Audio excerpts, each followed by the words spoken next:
வீட்டிலேயே ரொம்ப ஹெல்த்தியாக ராகி மாவில் அல்வா எப்படி செய்யலான்னு பார்க்கலாம் வாங்க. ரொம்ப டேஸ்ட்டாக இருக்கும். இப்போ ஒரு பவுல் எடுத்துக்கோங்க. அதில் 1 கப் அளவுக்கு ராகி மாவு போட்டுக்கோங்க. போட்டுட்டு இதில் நல்லா தண்ணியாக கரைச்சி வச்சுக்கோங்க. நம்ம ராகி மாவுலேருந்து பால் தான் எடுக்க போகிறோம். இந்த அளவுக்கு தண்ணியாக எடுக்கட்டும். இப்போ ஒரு பாத்திரத்தை சூடு பண்ணிக்கோங்க. அதில் 1½ கப் அளவுக்கு நாட்டு சர்க்கரை போட்டுக்கோங்க. இது மூழ்கிற அளவுக்கு தண்ணி ஊற்றி நல்லா கொதிக்க விடுங்க. இப்போ இதிலே 3 ஏலக்காவை நல்லா இடித்து பவுடராக சேர்த்துக்கோங்க. இப்போ நம்ம ரெடி பண்ணி வச்சுருக்க பாலை மட்டும் தனியாக ஒரு பவுலில் ஊற்றி வச்சுக்கோங்க. இப்போ ஒரு பாத்திரத்தை அடுப்பில் வச்சுக்கோங்க. அதில் 2 ஸ்பூன் அளவுக்கு நெய் ஊற்றிக்கோங்க. ஒரு 10 முந்திரி பருப்பு போட்டு நல்லா கோல்டன் ப்ரௌன் கலரு வர அளவுக்கு நல்லா வறுத்து எடுத்துக்கோங்க. இப்போ ஒரு பவுலில் எடுத்து வச்சுக்கலாம். இதில் கிறிஸ்மஸ் பழம் போடனா போட்டுக்கோங்க, உங்கள் விருப்பம்.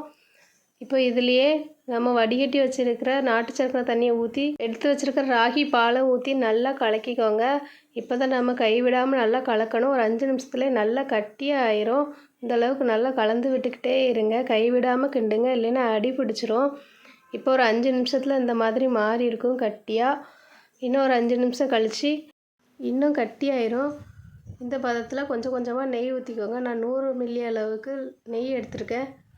இதில் 2 ஸ்பூனாக நெய் ஊற்றி நல்லா இந்த அளவுக்கு கட்டி இல்லாமல் நல்லா கலந்து எடுத்துக்கோங்க. பாத்திரத்தில் சுற்றி ஒட்டியிருந்தால் எடுத்து விட்டுக்கோங்க.